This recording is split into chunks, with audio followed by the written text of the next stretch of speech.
Hi, this is a quick tutorial to show you how to use the new space kPACK that I just made. The reason for it is you often make very amazing scenes with your Simple Sci-Fi or Sci-Fi Flex, and you always end up posting renders, or I post renders looking down. And I found that there was a bit of a gap where I wanted to go on the almost horizontal plane, but I didn't really have anything in the backdrop to see. So this is the reason why I created this kPACK. And you'll see inside it are different objects like asteroids, asteroid belts, moons, planets, and you can add the clouds and atmosphere to the planets. There's a gas giant and there's a ring around it. And how it works is a little bit different to some of the other kPACKs you might have where you first select the object and insert it into it. In this case, you position the cursor where you want it. Don't select anything and you can then click add insert and position it like that.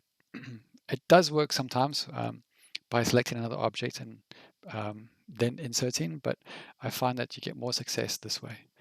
So what I've done is I've positioned a camera on my scene that looks kind of horizontal. I'm just going to scalp this planet a little bit to be a bit more dramatic in the scene.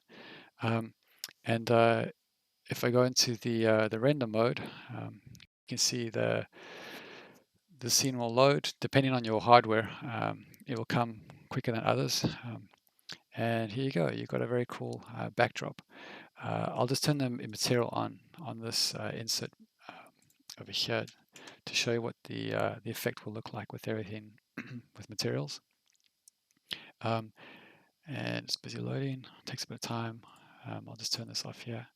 So this is what the scene will more or less look like. And you'll see that there's a bit of a mission happening on this planet, but you get more, basically a better effect if you jump back into cycles. So if you were an Eevee, it would look like this. I'll just set it to Eevee over here. So you get relatively good results on both, but if you jump into cycles, I find that the rendering is just a lot nicer, better with the light bouncing. So render it the same way that you normally do. And this kPACK has a lot of different options. I'll show you a few now.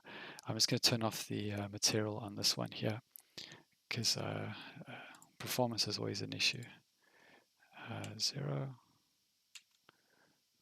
Okay, I'm just going to hop back into this one. So this is my scene. Got quite a interesting thing going over here, but I want to put a gas giant. So I'm just going to delete the planet here. Again, the cursor is in that location. I choose the gas giant, add insert, and then what you can do is you can add the ring, add insert, give a small rotation, maybe on the Y to give it a bit of a turn.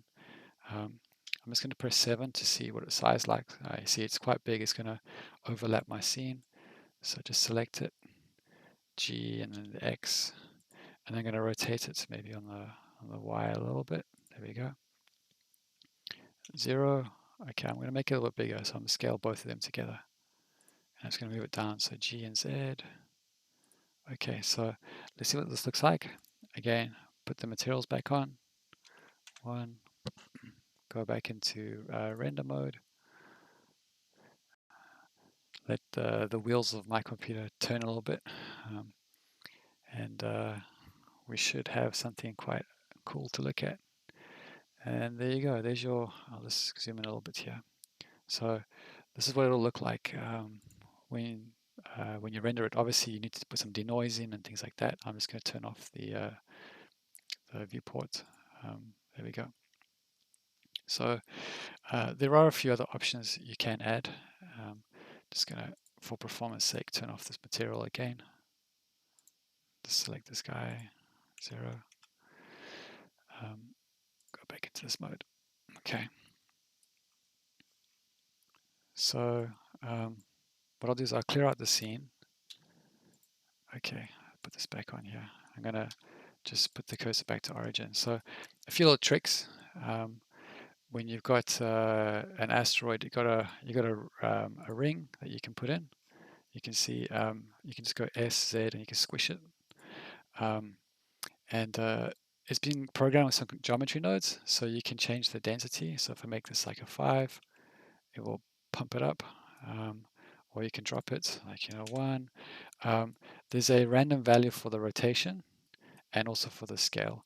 And you can change the values. So if you want really big asteroids, make a max of 1 and you get some chunky big ones, and some small ones, 0.0, maybe 8, to keep it quite small and finite.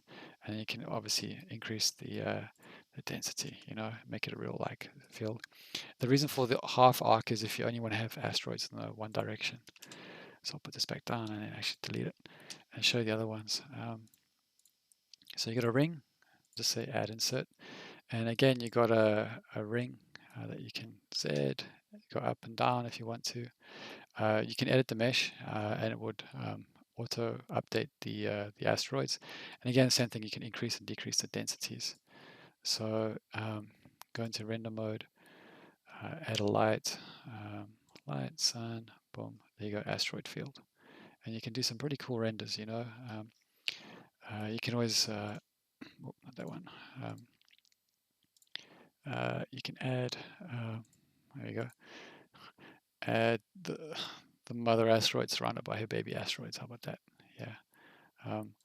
So yeah, there's a lot of things you can do with these different inserts.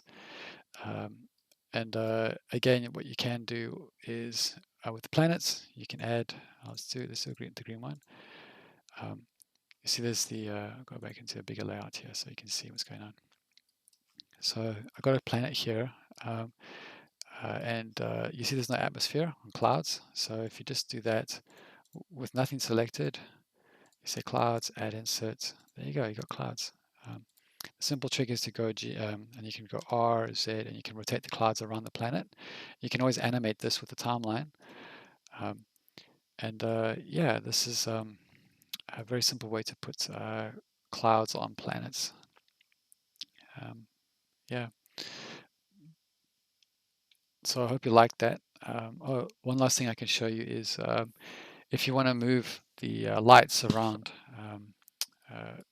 with direction of the sun, as well as the atmosphere facing the sun. So you'll see my sun is facing down. I'm just going to drag it up. There are a few things you got to do.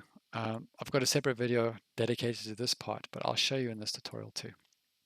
So very simple. You click the planet, you go into your shading over here, and you'll see here this is it's looking for the light mask. So the light mask is on the clouds over there. You just double check the names. It's called Cloud Planet Light Mask. So Cloud Planet Light Mask, that's the one you want. Okay, so that one. You do the same thing for atmosphere. Sometimes you can't see where it is. There's a simple trick. Just push A and the dots on your numpad and you select everything. And then you can go here and you select the Cloud Planet Light Mask. Cloud Planet Light Mask over there. Okay. Oh, that's the outer. Okay, so this is something else you must know. Convert it to a mesh. It's pretty simple with KitOps. Just come back here and convert to mesh, and it unlocks all the internals. So atmosphere A dot, and you see it's got the wrong light mask over here. So cloud, planet, light mask. There you go. So I go back to render mode, and you see now it's almost working as you want it. But the issue here is if I rotate the sun rotates, but the dots don't. So the final thing to do is to rotate the light mask where the sun's coming from. And that's very simple. Click the light mask. There's this little button over here, constraints. You want to add a object copy rotation. Under target, you just choose, let's push S for sun. There's your sun. Boom. Now what you do is you rotate the sun and it moves night and day. So you can see there, all the lights move in the direction of the sun. So it's pretty cool. All the planets have an emissive for cities. Basically, those little dots are cities. So these 4 planets, except for this one, these 3 planets have it. This 4th one is just the lava flows. And I'll just go here and I'll show you some of the moons. So it's going to add a light, lights, and so these are the moons. I'll just put them side by side. So, there you go. Put them side by side so you can see. They've got slightly different colors and different basically surfaces. And the last one, and this one has more of craters than the other ones, and a little bit darker in nature. And if you want to increase the density, 30, to see it, there you go. So very different patterns on the moons. You can always add a color ramp into the moon to change the kind of the colors that you want to. I also put a inside the roughness. Sometimes I do see that the sun's a bit too bright, but let's go 15, maybe 10. 5, there you go. Okay. Sometimes you see it's a bit too reflective. So there's a little bit of mixed shader here. And what you can do, white is shiny. Sorry, black is shiny. White is less shiny. So basically black is nothing and it goes up, and then you can just play around with this. It's really good for oceans. So if I go to this planet, again, a dot to get it, you can see here. If you don't have it, this one doesn't have it, but very simple to do. Like if you want the ocean to be shiny, just press Shift A, search, just go mix RGB. I'm sure there's better ways to do this. I just found this one works. Like you want your ocean to be shiny. If you don't, just play with this little color. It goes up and down. You can choose how you want it or not. And again, don't select anything. Clouds, add clouds. There you go. It looks pretty cool. RZ, and you can rotate as you want to. Again, convert to mesh. You can also turn off the outer clouds if you want, or planet clouds, and keep the outer. There's like a little bit of scattering here. And then the atmosphere also, again, a dot to get it. You can change the color of the atmosphere too. So if you want to make it pink or blue, and again, if you map the atmosphere to the light mask and have the rotation working with the sun, it will also rotate, so you get that good effect. So I hope this helps make some better renders for you all. The nice thing too is these objects are these are pictures rendered at 2K, so you can actually export these into game engines too if you like the graphic. All the planets were procedurally generated, so there's a lot of randomization on it. And I mean, there's going to be more to come, but I hope this kind of gives you a better view of how to use the system that was designed. And yeah, be keen to hear your thoughts and see what renders you guys make. Thanks a lot.